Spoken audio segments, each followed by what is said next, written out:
Good evening, my dear respected friends. I'd like to thank you for coming along this evening to hear a Bible-based address to the title, Russia's Ambitions Have Been Foretold by the Bible. Friends, the reading that our speaker has chosen for tonight is to be taken from Ezekiel chapter 38. So friends, with that reading, we'll now call forward our speaker, Mr. Jamin Hunter, to deliver his remarks to the title, Russia's Ambitions Have Been Foretold by the Bible. Well, thank you, Mr. Chairman, and good evening, everybody, and thank you for coming out tonight to hear what we have to say on the subject of Russia. We believe the Bible tells us what the destiny of Russia will be, and perhaps that would be a slightly better wording, but because the Bible does provide a very clear and coherent message about Russia, about the future, the destiny of Russia. It tells us that Russia will be the head of a confederation of nations who will oppose Jesus Christ as a military power. Now, if you've looked at a bit of Bible prophecy before and had a bit of a brief look at some of the prophecies in Daniel and Ezekiel and Revelation, you might have got the idea from prophecy that they're a bunch of incoherent and unlinked pictures with strange, incomprehensible images and symbols. Prophecy does involve a lot of symbology, and it can be difficult to understand. But what we as Christadelphians find is when we look at what these symbols represent, how they're used elsewhere in the Bible, what they're actually speaking about, when we start to put these things together, we find that a lot of prophecies actually overlap, and we can piece things together and see that they start to form a coherent picture.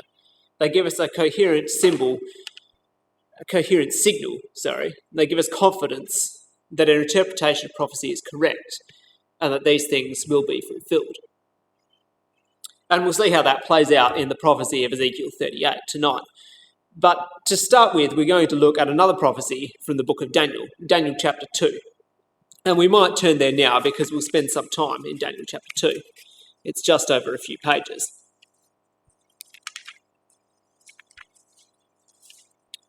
You might know the story of Daniel chapter 2.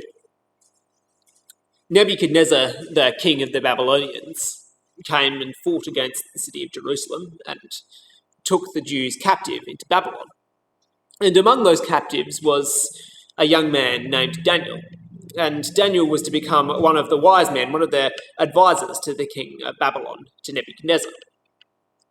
Now, one night, Nebuchadnezzar had a dream. And as perhaps has happened to many of you, I know it certainly happened to me, when he awoke, he could vaguely remember the dream, but he couldn't remember exactly what it was all about. But it seemed to him to be very important. So he sent for his wise men, his astrologers and his soothsayers, and asked them, firstly, to tell him what the dream was, and secondly, to tell him what it meant. That's rather a tall order. And so, of course, the wise men and the astrologers and the soothsayers couldn't tell Nebuchadnezzar what the dream was, and so, of course, they weren't prepared to hazard any guesses as to what the meaning might be. But Daniel was a worshipper of the true God, who knows everything. And so, of course, Daniel knew that the interpretation of the dream belonged to God. And so Daniel prayed to God, and the interpretation and the dream were both revealed to him. And so he went in before Nebuchadnezzar the king to tell Nebuchadnezzar what the dream was and the interpretation. And so Daniel came before the king, and this is the dream that he described. There was an image standing somewhere. It doesn't specify, that's not important. But this image, it tells us, was very great. It looked very terrifying. And this image was made of a bunch of different materials. It was the image of a man, a statue of a great warrior. And its head was made of gold. It had chest and arms of silver. It had belly and thighs of brass. Had legs made of iron. And it had feet that were made partly of iron and partly of clay. Now, this image was standing upright, And suddenly a stone came onto the scene. It said the stone was cut out of a mountain without hands. And the stone struck the image on the feet and ground the image to powder, breaking it into pieces and grinding it small. And eventually that powder was blown away, and the stone itself became a great mountain that filled the whole earth. So that was the dream of Nebuchadnezzar.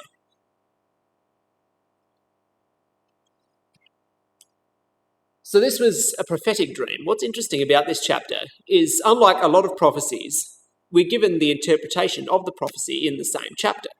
Daniel interpreted the dream for the king, and he told Nebuchadnezzar that this dream was a prophecy, was a vision of what would come to pass in the future. And so we'll go through and see what the interpretation of this prophecy was. In verse 36 of Daniel chapter 2, he starts his interpretation, and he says, "This is the dream, and we will tell the interpretation thereof before the king. Thou, O king, art a king of kings, for the God of heaven hath given thee a kingdom, power and strength and glory. And wheresoever the children of men dwell, the beasts of the field and the fowls of the heaven hath he given into thine hand, and hath made thee ruler over them all. Thou art this head of gold. And after thee shall arise another kingdom inferior to thee, and another third kingdom of brass, which shall bear rule over all the earth." Now, just stopping at that point, we can see very quickly what this prophecy is all about. These different metals, different sections of the image, represent different kingdoms. Daniel said to Nebuchadnezzar, "Thou art this head of gold." And so Nebuchadnezzar, of course, representing Babylon, his kingdom, that was the head of gold. And so after Babylon, it said there would arise another kingdom inferior to thee. And of course, after Babylon went off the scene, well, another kingdom came on the scene. Really, the kingdom of the Persians, they overthrew Babylon in BC 536. And so that was the kingdom that succeeded the kingdom of Babylon. And it says that that kingdom would be inferior to thee, and the Persians were inferior to the Babylonians in a sense. Daniel's just extolled the might of Nebuchadnezzar and how he was an absolute autocrat.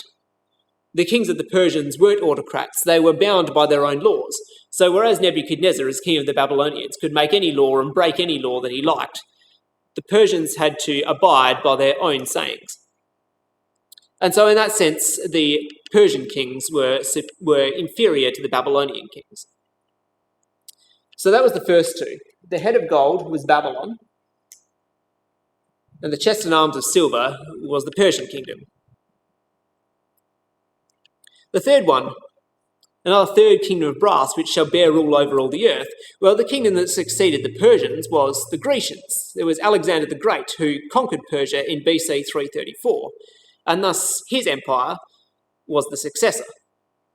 And you'll notice it says in verse 39, he shall bear rule over all the earth. And well, Alexander the Great is famous even today for having a very expansive empire. He conquered what at the time was the entire known world. It said that he wept because there was no worlds left to conquer. And so that was the third kingdom, the belly and thighs of brass, the Grecians. So the fourth one, well, the kingdom that succeeded the Grecians was the Romans. The Roman Empire didn't suddenly come on the scene and kick the Grecians out, as happened with the Persians and the Babylonians. This was a more gradual transition. The Romans gradually expanded from the east and gradually became stronger, and they eventually overtook the Grecian states. In 146 BC, they decisively defeated a league of Grecian states, and so they became the sole Mediterranean superpower, and they would remain so for hundreds of years. They were known for their military prowess, and thus, as Daniel says in verse 40, the fourth kingdom shall be strong as iron, for as much as iron breaketh in pieces and subdueth all things. And the Romans were known for their military might. So that was the fourth kingdom, the legs of iron, the Romans. Then we come to the last one, the feet and toes of iron and clay. And we might ask, which empire succeeded the Romans on the world stage? It's actually interesting, there's quite a bit of debate about this historically, because there were quite a few empires who liked to think that they were the new Roman Empire. perhaps it might have been the Ottoman Empire. Well, just a bit of history of the Roman Empire. It was at one point divided into the East and the Western Roman Empire. And the Western Roman Empire fell in AD 476. It more or less fell apart over a gradual period of time. And some people say it was 476 AD when it ended. Some people push that timeline out further for another couple of hundred years. The Eastern Roman Empire was the Byzantine Empire. And that continued to be the most powerful economic, cultural and military force in Europe until the fall of Constantinople in 1453. And that fell to the Ottoman Empire.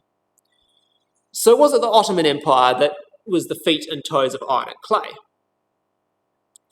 Well, when we look into it, that doesn't seem very likely. For one thing, the Ottoman Empire never conquered Rome.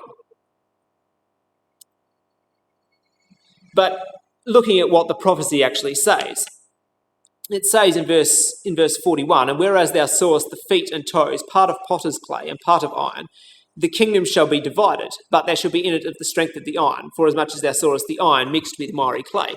And so what this tells us is that this final kingdom, the feet and toes of iron and clay, would be made from the divisions, the fragments of the Roman Empire. So how did that play out in history? How is it that the Roman Empire in some way would live on in this new empire of iron and clay? Well, the German legal theorist Rudolf von Gering once remarked that ancient Rome conquered the world 3 times. Conquered the world the first time through its armies, the second time through its religion, and the third time through its laws. And so, although the Roman jurisdiction over territory, the Roman Empire per se, might not have continued, its religious system and its legal principles continued to live on after them. And where did that religious system and those legal principles live on? Well, it wasn't in the Ottoman Empire. The Ottoman Empire was Islamic. They had their own religious legal code. No, the Roman religious and legal principles lived on in the nations of Europe. There's the religion of Christianity. It's a Roman legacy and accounts for 72% of the population of the EU. And the majority of that, of course, is Roman Catholicism. Of course, the religion of the Eastern Roman Empire was the Eastern Orthodox religion, and, well, that is now the dominant religion in Russia and much of Eastern Europe. The legal system that applies across all of Europe, including Russia, but not including Britain, is known as the civil law. It's a system of laws known as civil law, and it's heavily based on Roman law. So much so that a knowledge of Roman law is considered, even today, indispensable for a law student in those countries. And if you are a law student studying law in those countries, more often than not, it's a mandatory subject in university that you study Roman law. Many of the languages of Europe today are closely linked to Latin, the language of the Romans. French and Spanish and Italian and Portuguese and Romanian. They're part of a language group known as the Romance languages. Romance, obviously, deriving from Roman. And those languages are descended directly from Latin. And so we believe that these feet and toes of iron and clay represent the nations of Europe in some way. We don't know whether at some point we believe that at some point they will join together more cohesively to form an empire and so fulfill this image. So we wouldn't necessarily say that the nations of Europe today represent the feet and toes of iron and clay. They might do or they might not. All I'm saying is that's perhaps a point for debate. But it seems very clear that that is the general region where those feet and toes will be. So Daniel continued to go through his interpretation of this image. And he said that the stone would strike the image on the feet and destroy it. And that's in verse 44. He interprets that and he says, "And in the days of these kings shall the God of heaven set up a kingdom which shall never be destroyed. And the kingdom shall not be left to other people, but it shall break in pieces and consume all these kingdoms, and it shall stand forever. Forasmuch as thou sawest that the stone was cut out of the mountain without hands, and that it brake in pieces the iron, the brass, the clay, the silver, and the gold, the great God hath made known to the king what shall come to pass hereafter, and the dream is certain, and the interpretation thereof sure. So this stone striking the image on the feet would be the God of heaven intervening, and after that he would set up a kingdom represented by the stone filling the whole earth. And so it seems that at the time of this final set of kings, the time of these feet and toes of iron and clay, God will intervene and God will destroy all of these kingdoms and set up his own kingdom, which will be over the whole earth. Now, when we're interpreting this prophecy, we need to keep in mind that it's a framework. It's not a detailed history. We can't fit every detail of history perfectly in and say, well, this is where this little event in history comes in this prophecy. That's not how it works. For instance, when you look at the Greeks, the belly and thighs of brass, you might say, well, that wasn't all one kingdom. There was Alexander the Great, and then there was the Seleucids and the Ptolemies. And that's a fair point, but it was all Grecian, and it's all a Greek period in history. And so while we can't fit every detail in, this is a very good framework for interpreting history. But the reason I say that is because there is a danger in this prophecy in getting too caught up in interpreting what the individual metals represent and saying the brass is this and the iron is this, and perhaps we can get a bit caught up in that and metaphorically lose sight of the wood because we're examining the trees. You see, this dream isn't about individual metals. This dream is about an image. It's about a statue in the shape of a man. We can see that if we go back to verse 31. Daniel says, "Thou, O king, sawest, and behold, a great image." Further on in verse 34, it says, "Thou sawest till that a stone was cut out without hands, which smote the image upon his feet." And in verse 35, it says that this stone would crush the iron and the clay, the brass and the silver and the gold, all together, all at the same time. So how does this work? How is it that all of these kingdoms get crushed at the same time? Aren't the metals all a succession of empires that existed at separate times down through history? Well, of course, that's true because that's how Daniel interprets it. But what we're forced to conclude is that the image, the dream showed this image as a coherent whole. And so we have to conclude that the prophecy gives us the key to identifying each of these kingdoms so that we can know what they were like and where they were located geographically. But they're used as a coherent whole, as a single image to show that at some point all of these kingdoms will be a confederation involving elements from all of the five kingdoms, and that confederation will stand up against God and be destroyed. And so that's really the main point that I want to bring out of this prophecy. This image of Daniel, this image that Nebuchadnezzar saw in a dream, this is a confederation of nations who would stand together to oppose God and would be defeated by God, be defeated by Jesus Christ at his return to the earth. So we might change gears here and say, what does Russia have to do with all of this? And that's where our reading for tonight comes in, Ezekiel chapter 38. Ezekiel 38 is quite similar in a way because it shows us a whole confederation of nations coming together, and it shows them being defeated by the forces of God. And so in verse 2 to 6, we have a list of the nations on one side of this battle. He says, "Son of man, set thy face against Gog, the land of Magog, the chief prince of Meshech and Tubal, and prophesy against him, and say, Thus saith the Lord God, Behold, I am against thee, O Gog, the chief prince of Meshech and Tubal. And I will turn thee back and put hooks into thy jaws, and I will bring thee forth and all thine army, horses and horsemen, all of them clothed with all sorts of armour, even a great company with bucklers and shields, all of them handling swords, Persia, Ethiopia, and Libya with them, all of them with shield and helmet, Gomer and all his bands, the house of Togarmah of the north quarters, and all his bands, and many people with thee.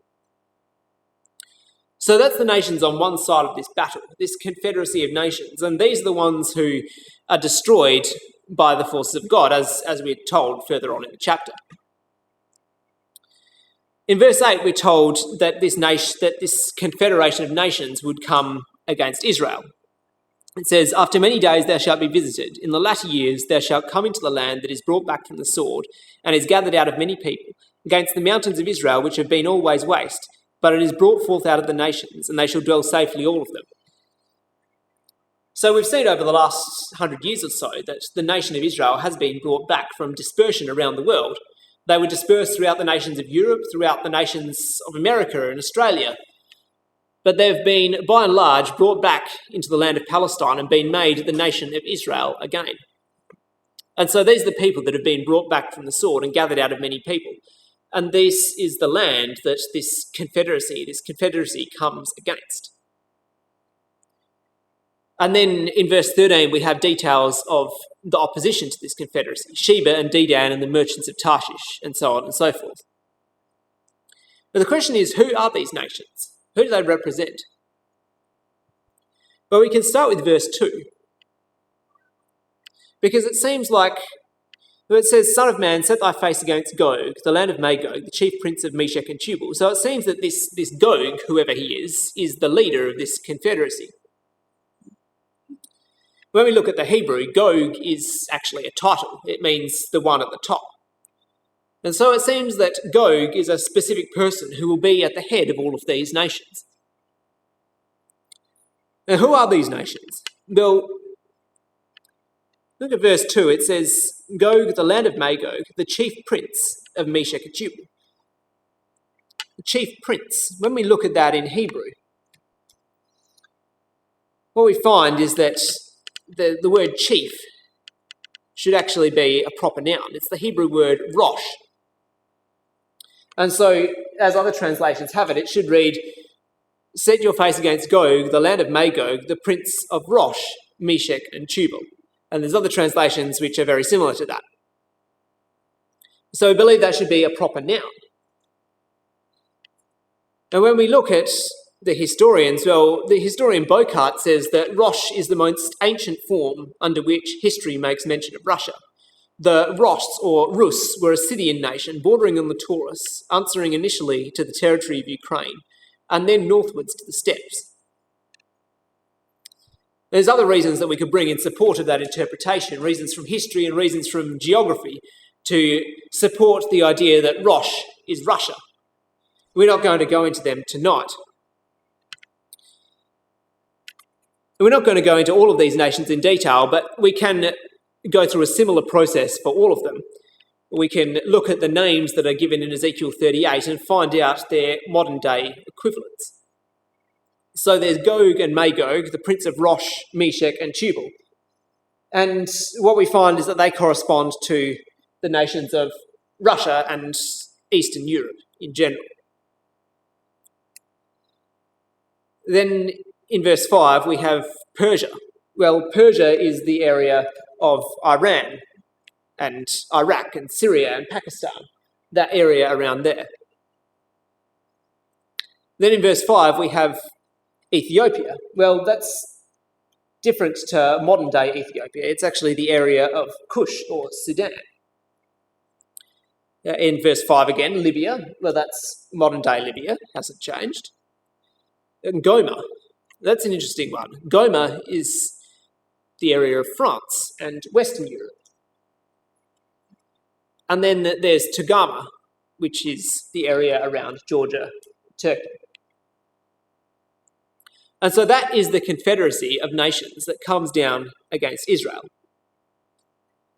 And now we look at the nations opposing them. Well, of course, there's Israel.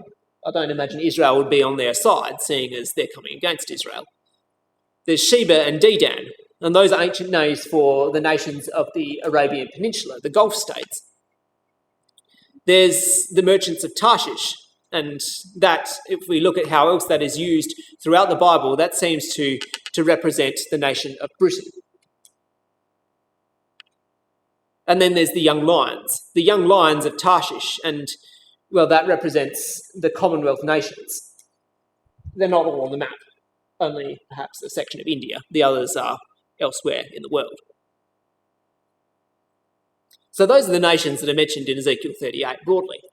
But what I want to look at particularly is if we go back to this map, the nations that are part of the Gog Confederacy that come down against Israel. What's interesting is that these areas are very similar areas to the areas that were occupied by the kingdoms in Daniel's image. There's the head of gold, which is Babylon. There's the chest and arms of silver, which was Persia. And they match up with the areas around Iran and Iraq and the northeast of Israel. There's the Grecian Empire. Well, that was the area of Greece and Turkey, primarily.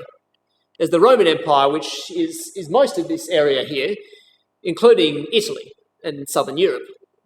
And, of course, the feet and toes of iron and clay, well, that's Europe, and that, of course, is there too. So it seems that the prophecy in Ezekiel 38 matches up very well with the prophecy in Daniel chapter 2. And again, we see the key point. We've got a confederacy of nations standing against God, and this confederacy will be destroyed by the armies of God. And as in Daniel chapter 2, we see that this happens immediately prior to the setting up of the kingdom. We could keep on reading the next few chapters in the book of Ezekiel and see how that kingdom of God gets set up as Ezekiel prophesies. And of course, we're told in many other places in the Bible that Jesus Christ will be the ruler of this kingdom that is over the whole earth. And so we believe it will be Jesus Christ who intervenes in this battle, who destroys this Gogian confederacy. There's another point that's rather interesting to consider. If we look at the first four empires in Daniel's image, there's the gold, the silver, the brass, and the iron, the Babylonians, the Persians, the Grecians, and the Romans. Well, you can put their empires on a map. There's the Babylonians, and we'll overlay the Persians. These are the empires at their fullest extent, and I should say that, of course, the boundaries of any ancient empire are going to be somewhat fuzzy. That's the Grecians, and that's the Romans. What you can probably see is that there's a small section of territory that they all have in common. And so if we just take that small section of territory that all of these empires possessed at one point, we get this interesting shape here. Now, what happens if we put up the nations that are mentioned in Ezekiel 38 as being part of the Gogian Confederacy? We get this. And if we subtract that, we're left with that. So this is the one area that will not be possessed by those nations that are mentioned in the Gogian Confederacy. The one area that was possessed by all of those first four empires in Daniel's image, but is not part of those nations that are mentioned as the Gogian Confederacy. And so perhaps we can see it makes quite a lot of sense that these nations would be coming against Israel, because perhaps we could suggest that they would have to possess the land of Israel to truly be Daniel's image. If we look at all of the first four kingdoms that were mentioned in Daniel chapter 2, all of them occupied the land of Israel at some point, and all of them were involved in persecution and opposition to God's people. It was Babylon who destroyed Jerusalem and took its people into captivity for the first time. There was Persia. During the Jewish exile, there was much sentiment against the Jewish people in the kingdom of Persia. The princes of Babylon, in the time of the Persian Empire, conspired to throw Daniel in the lion's den. And later on, Haman was an inveterate enemy of the Jews, and he attempted to exterminate them completely. There was the Grecians. Well, there was a chap called Antiochus Epiphanes, quite a nice chap. In the times of the Maccabees, he plundered Jerusalem and he slew more than 40,000 people. And he sent nearly 80,000 into slavery. He forced the Jews to offer swine's flesh in the temple, a disgusting abomination to the Jewish way of life. And then there was the Romans. They committed countless persecutions of the Jewish people. They slew Peter, they slew Paul, they slew many of the other apostles, and they even slew Christ himself. They destroyed Jerusalem completely in AD 70 and sent its people into an exile from which they would not return for nearly 2,000 years. And so all of this would suggest that for the feet and toes, for the nations of Europe, and for all of this Gogian confederacy to truly become Daniel's image, they will need to invade and occupy the land of Israel. And that's just what Ezekiel 38 suggests. And so we can see that these prophecies start to present a coherent picture. They show us very similar ideas of what will happen in the future.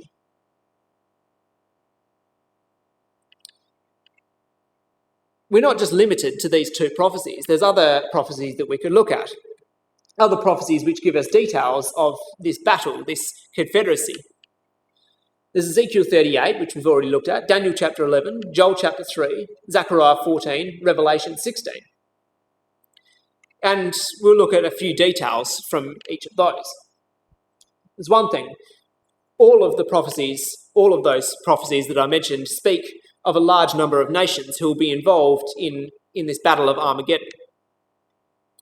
It's Revelation 16 that actually calls it the Battle of Armageddon, and it says that the kings of the earth and of the whole world will be gathered together to the battle of the great day of God Almighty. Zechariah 14 verse 2 says, I will gather all nations against Jerusalem to battle. Joel 3 verse 2, I will also gather all nations and will bring them down into the valley of Jehoshaphat. And of course, as we've just looked at in Ezekiel 38, there was a long list of nations that was given. Other common points between these prophecies. There would be a large number of nations involved, as we've seen. All of these nations would come to war against Israel, and that's a common theme through these prophecies. There will be an initial victory by the invaders whereby they will overtake the land of Israel. And that's another common theme in these prophecies. And of course, there's the intervention and victory by the armies of God, and that is a common theme running through these prophecies. And so what we can see, and what I hope you're starting to realise, is that these prophecies are not incoherent with each other. When we put them together, they fit together, and they start to present a coherent message, a clear signal about both history and the future. So what we can do now with the remainder of our talk is look at perhaps some of the events in the world, some recent events. But before we do so, of course, we should make a bit of a caveat with doing that. And I'm going to do so by looking at the analogy of a river.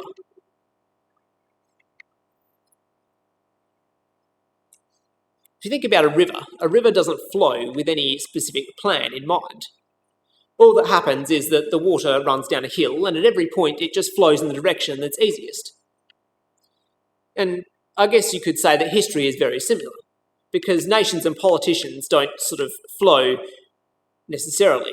They just do what seems best to them at the time, and so it's really impossible to predict history just by looking at the events of the day. We can't say, well, this happened today, and therefore this will happen tomorrow. Of course, we can say that, but 9 times out of 10 would be wrong. And so, if we look here at the map of a river, specifically the Murray River in the eastern states, we think about the river as representing history, and prophecies are a map of this river. And now let's zoom in and look at a detailed portion of that river. Now let's think of this. It's very difficult to look at a very small section of the river and work out where that fits into the overall plan. We can't just look at this tiny little portion of river and fit that into the overall map. We have to look at quite a large section of river, and then we can start to piece things together and start to fit things into place. Now just imagine that you're standing on that particular bend of the river and looking down the river. And you've got this map of the river with you, printed out in your hands. And so you know where the river's going, and you know where the river's going to end up.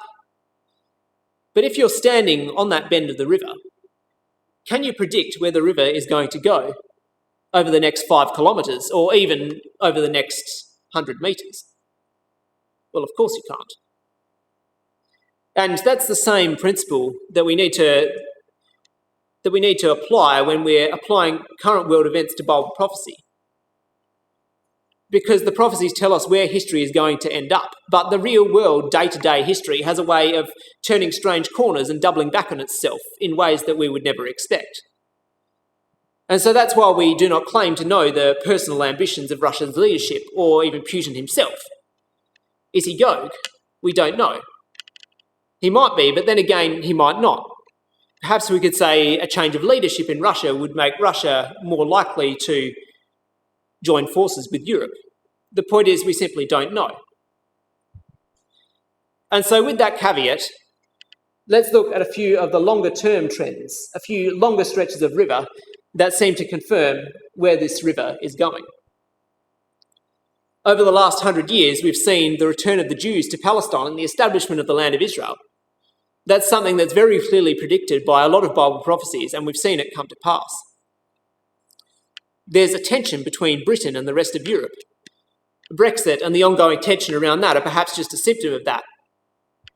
And Britain has been one of the chief helpers of Ukraine in the war against Russia. The rest of Europe hasn't been quite so keen. The rest of Europe buys most of their gas from Russia. And so they're rather limited in that regard. Before the war started, there was men like Emmanuel Macron, and they were starting to say that Europe should be trying to conciliate Russia for their mutual economic benefit.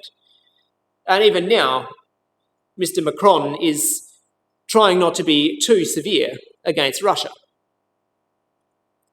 We see growing ties between Russia and the nations that are northeast of Israel, especially Iran and Syria. Russia has supported the regime of Bashar al-Assad, and they've bonded with Ukraine over their common hatred of Americans. And that's especially been true since the war in Ukraine began. Both Russia and Iran have been heavily sanctioned by America, and so they've turned to each other to meet the needs of international trade and so developed bilateral economic ties. We've seen growing friendship between Arab and the Gulf states, and that's been happening under the surface to some degree for many years, since both Israel and many of the Gulf states are worried about the growing influence of Iran, and that's come into the open more recently with the Abraham Accords.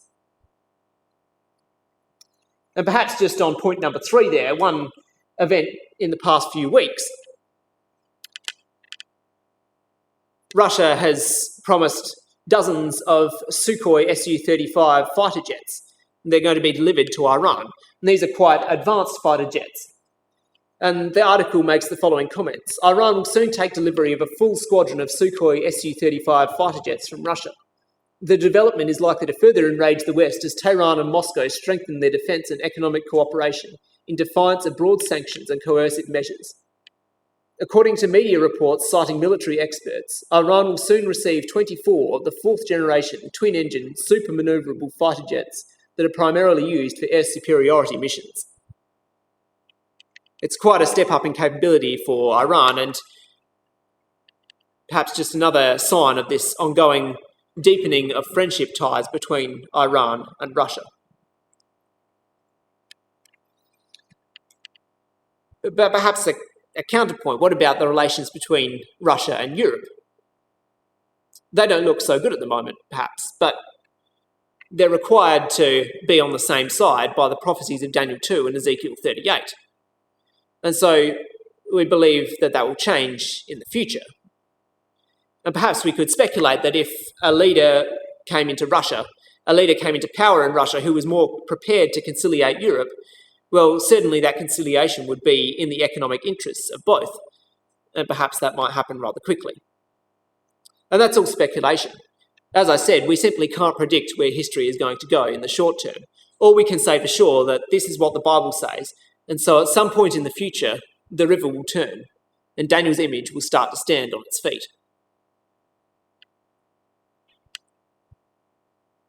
So what's the significance of this for us? Well, we've seen throughout this lecture, the key point from these prophecies is that this confederacy of nations will be overthrown by the intervention of God and Jesus Christ. And he will set up a kingdom to reign over the whole earth forever. And the Bible elsewhere gives us a great promise that those who have been faithful to God and who have obeyed God in their lives will become a part of this kingdom, will be given immortal life and will rule over the earth with Christ. And that is our hope. And if you want to be part of that hope, then we urge you to look into these things for yourselves and see that the Bible provides a clear message for the future, and the Bible provides a wonderful hope, and that you can be a part of that if you so desire.